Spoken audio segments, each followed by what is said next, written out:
एक समय की बात है, एक सुंदर गांव में एक मनमोहक मंदिर था। इस मंदिर में एक सुसंगत मंदिर गर्भ में एक खुदरा सन्यासी निवास करता था। यह सन्यासी गहन ध्यान और अंतर्मुखता के जीवन का पालन करने वाले थे। उनके चेहरे पर एक अद्भुत शांति थी जो देखने वालों को आश्चर्यचकित कर देती थी। गांव के लोग उन्हें सुखदाता स्वामी कहकर पुकारते थे। वे अपने समय को ध्यान और प्रार्थना में बिताते थे और गांव के लोगों के बीच शांतिपूर्णता और सद्भावना का प्रचार करते थे। इसलिए उनके पास लोग अपनी समस्याओं, दुखों और उदासीनता को दूर करने के लिए जाते थे। एक बार एक ग्रामीण लड़का नामक व्यक्ति मंदिर गया और अपनी दुख भरी कहानी सुनाने के लिए स्वामी के पास गया। उसने कहा, आदर्श स्वामी, मेरे जीवन में बहुत दुख और उदासीनता है। मुझे आपकी सहायता की आवश्यकता है। स्वामी ने सभ्यता से उसका स्वागत किया और उसे आराम से बैठने के लिए कहा। उन्होंने अपनी आंखों में उसकी परेशानी को देखा और कहा, बताओ बेटा, तुम्हारे दिल में दुख का कारण क्या है? लड़का रोते हुए कहा, स्वामी जी, मेरे पिता अपनी दुर्घटनाग्रस्ती में मर गए हैं और मेरी माँ अब बीमार हैं। मैं बहुत ही अकेला महसूस कर रहा हूँ। मेरे जीवन में सब कुछ अवसादित और उदास हो गया है। स्वामी ने उसे गंभीरता से देखा और कहा, बेटा, तुम्हारा दुख निश्चित रूप से गहरा है, लेकिन यदि तुम मेरे कुछ शिक्षाओं का पालन करोगे तो शायद तुम्हारी दुख भरी दशा से छुटकारा मिल सके। क्या तुम इच्छुक हो? लड़का ने हाँ करते हुए कहा, हाँ स्वामी जी, मैं बिल्कुल तैयार हूँ। स्वामी ने मुस्कान देते हुए कहा, ठीक है, तो अब तुम मेरे साथ दूसरी सुबह ध्यान करने के लिए इसी मंदिर में आओगे। यह तुम्हारे मन को शांत करेगा और तुम्हें अवसर देगा ताकि तुम अपने जीवन को नई दिशा में ले जा सको। अगले दिन लड़का सभी अपेक्षित गुणवत्ता के साथ मंदिर में पहुंचा। उसने ध्यान लगाने का प्रयास किया, लेकिन उसके मन में अवांछनीय विचारों का अनंत प्रवाह था।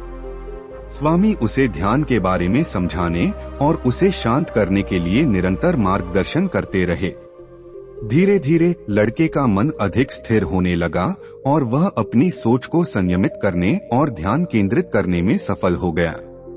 उसके मन की शोरगुल सांत्वना में बदल गई और उसे एक आनंदमय अनुभव होने लगा। शांति के साथ भरे हुए लड़का स्वामी के पास गया और आंखों में चमकते हुए बोला, स्वामी जी, मैंने अपने मन की उदासीनता को छोड़ दिया है। मुझे अपने जीवन को पुनः प्राकृतिक रूप से जीने का अनुभव हो रहा है। स्वामी ने खुशी से हंसते हुए कहा, शुभकामनाएं बेटा, तुमने अपने आप को पुनर्जीवित किया है। सब कुछ तुम्हारे हृदय में है, तुम्हें बस उसे पहचानना है और उसे प्रकट करना है। जितना अधिक तुम आंतरिक शांति को अपनाओगे, उतना ही अधिक सुख और समृद्धि तुम्हारे जीवन में आएगा। लड़का ने स्वामी को आभार व्यक्त करते हुए कहा, स्वामी जी, आपका बहुत बहुत धन्यवाद। मैं एक नया जीवन जीने के लिए पूरी तरह से तैयार हूँ। अब मैं अपनी माँ की देखभाल करने के लिए वापस जाऊंगा और अपने जीवन को एक नई और सफल दिशा में ले जाने की कोशिश करूंगा। इस प्रकार सुखदाता स्वामी ने उस ग्रामीण लड़के को उदासीनता और दुख से मुक्ति की राह दिखाई।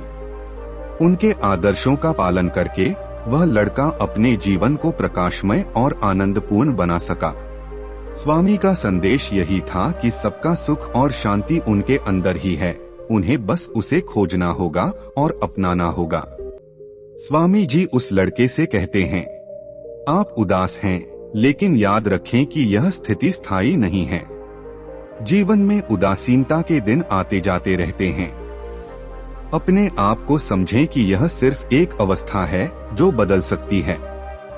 फिर स्वामी जी ने उदास लड़के से कहा, मैं तुम्हें 7 ऐसी तरीके बताता हूँ, 7 ऐसी बातें बताता हूँ कि जिसे अगर कोई भी उदास इंसान इन बातों को अपने जीवन में उतारने लगे तो उसके मन की उदासी हमेशा के लिए दूर हो जाएगी। नंबर 1, अपनी भावनाओं को साझा करने में कोई शर्म नहीं है। अपने परिवार, दोस्तों या विशेषज्ञों के साथ अपने मन की बातचीत करें। उन्हें आपकी सहायता करने का मौका दें और उनके साथ अपनी तकलीफों को साझा करें। नंबर 2, सेवा करें और अन्य लोगों की मदद करें। उदासीनता में हमारे मन को अकेलापन का अनुभव होता है। दूसरों की सहायता करने में लग जाएं और समाज सेवा में शामिल हों। इससे आपको अपने आप में खुद को बेहतर महसूस करने का अवसर मिलेगा। नंबर 3, ध्यान केंद्रित करें। ध्यान करने के लिए कोई स्थान चुनें जहां शांति होती हो और आपको स्थिरता मिले। ध्यान में रहें और अपने मन को शांत करें। योग, मेडिटेशन या प्राणायाम की अभ्यास करें और मन को शांत रखें। नंबर 4, सपनों और लक्ष्यों को नजरअंदाज न करें। अपने आप को प्रेरित करें और किसी अच्छे कार्य में लग जाएं। आपके पास आपकी प्रतिभा और क्षमताएं हैं जो दुनिया को बदल सकती हैं। नंबर 5, खुश रहें। अपने शरीर का ध्यान रखें, नियमित रूप से व्यायाम करें और स्वस्थ आहार लें। शारीरिक स्वस्थता में सुधार आपको मानसिक रूप से भी बेहतर महसूस कराएगा। नंबर 6, खुद को स्वीकारें और स्वतंत्रता का आनंद लें। आप अपनी पहचान को दूसरों की प्रतीक्षा न करें, बल्कि अपनी असाधारणता को मान्यता दें। अपने स्वयं को प्रेम करें, अपने रुचियों को प्रसन्नता से पुनर्जीवित करें और जीवन को खुशहाली से जीने का आनंद उठाएं। नंबर 7, प्रकृति से जुड़े, प्रकृति में समय बिताएं और उसकी सुंदरता का आनंद लें। प्रकृति हमें आश्चर्य और चकिती की भावना जगाने की क्षमता देती है, जो मन के भीतर जुड़ाव और जिज्ञासा को जगाने में सहायता करती है। नए अनुभवों की तलाश करें, अपनी सुविधा क्षेत्र से बाहर निकलें और नई चीजों की कोशिश करें। अनजाने क्षेत्रों की खोज करने से आपका मन प्रेरित हो सकता है और उदासी को दूर कर सकता है। याद रखें, ये सभी सुझाव हैं और किसी भी मनोवैज्ञानिक इलाज की जगह नहीं हैं। यदि आपकी उदासीनता गंभीर है और आप असहाय महसूस करते हैं, तो कृपया किसी मानसिक स्वास्थ्य पेशेवर से संपर्क करें।